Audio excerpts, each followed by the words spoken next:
You're listening to Puma Podcast. Hi, I'm Bella Perez Rubio, Puma Podcast for Teka Teka News. On Tuesday, August 29, 2023, at least 16.8 million students will start classes in over 45,000 public schools across the country. But there have been growing calls from teachers, students, and parents for classes to start months earlier. So in this episode, we asked a teacher to weigh in on the proposal to revert the school calendar back to the June to March schedule. For now, I will support for it kasi kung ang ginagawa sana ngayon ng Department of Education ay okay lang din na ituloy-tuloy na nila itong school calendar ngayon. Kung nasusunod din yung 60 days na vacation ng mga teachers. Kaso hindi. So we will end the school year ng July, tapos pagdating ng August opening na, so nadi-deprive na kami doon. Kaya I will go for it na ibalik na doon sa old school calendar ng pag-start ng school year.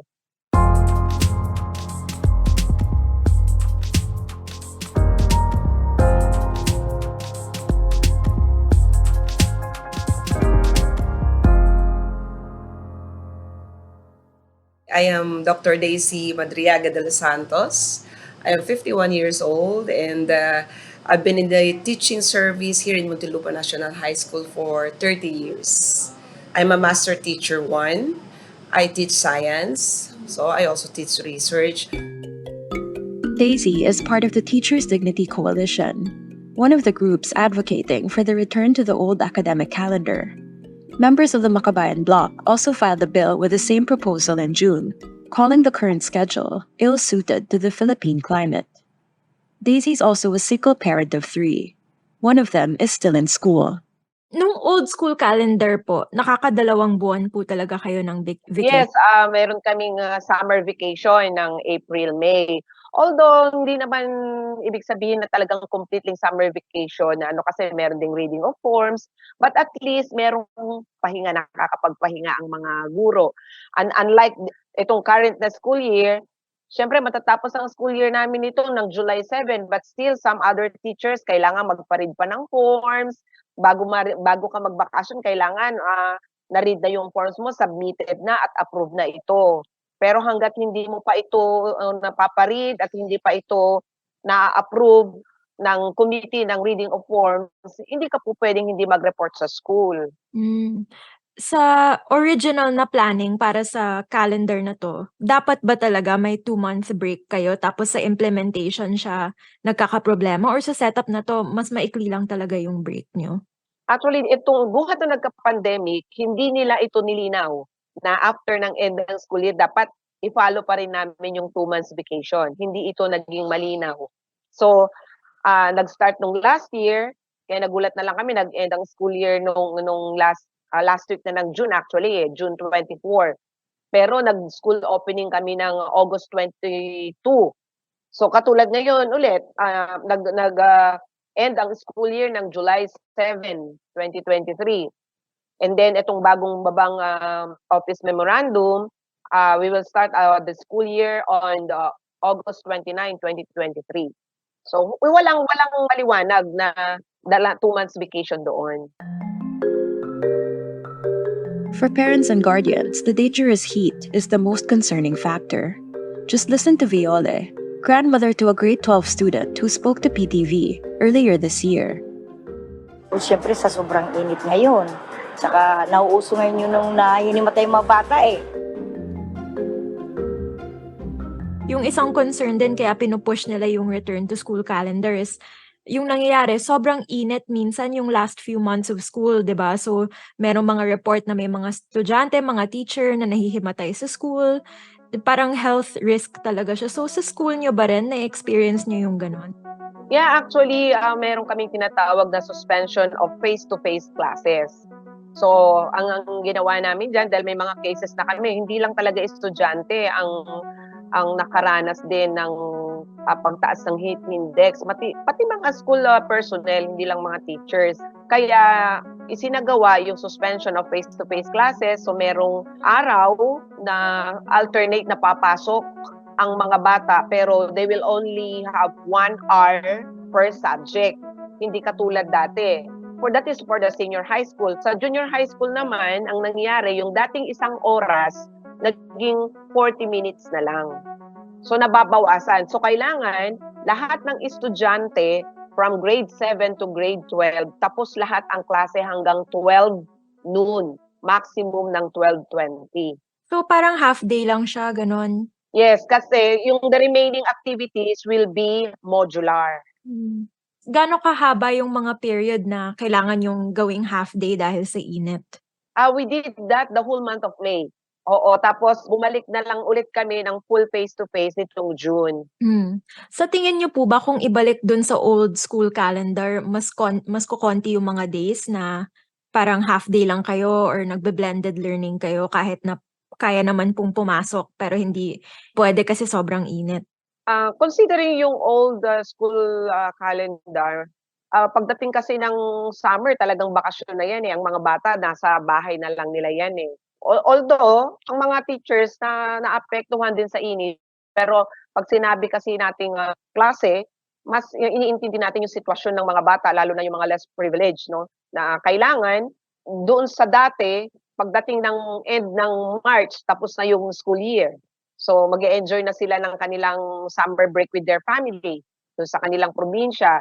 Hindi katulad itong current na school calendar, ang mga bata, March, April, May, pumapasok sila. So imagine na lang kung ang heat index ay na mataas ay magsisimula ng buwan ng March. So napakahaba ng suffering ng mga learners. We'll pause here. Daisy shares what her students think of the current school calendar later.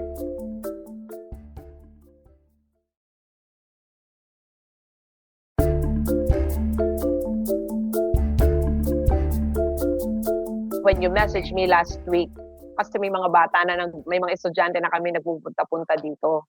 Okay?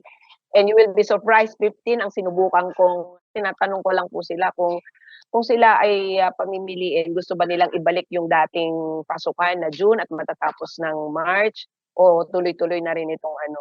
Doon sa 15 na tinanong ko, 12 doon ang gustong ibalik sa dati. Okay? Bakit? Ito yung kanilang mga most na kanilang isinagot kasi mahirap mag-aral pag mainit.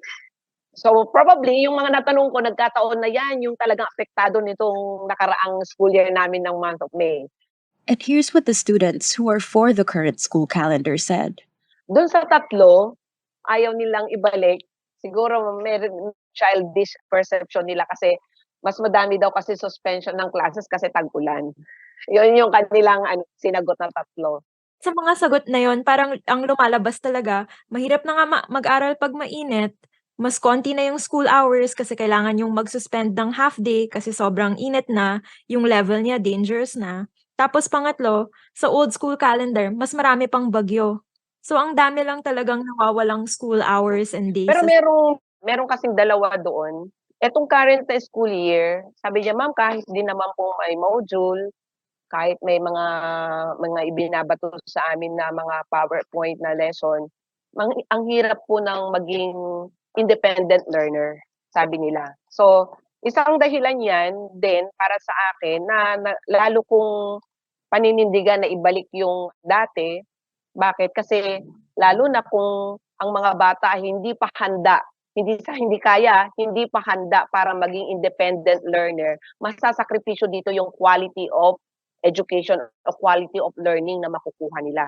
Kaya kahit anong galing ng isang guro sa pagtuturo, kung ang bata ay kulang yung teacher-student interaction, direct interaction, or personal interaction, or physical interaction sa klase, napakahirap dito sa batang hindi pa handa maging isang independent learner. Daisy's informal survey yielded similar results to the Pulse Asia poll shared by Senator Win Gatchalian.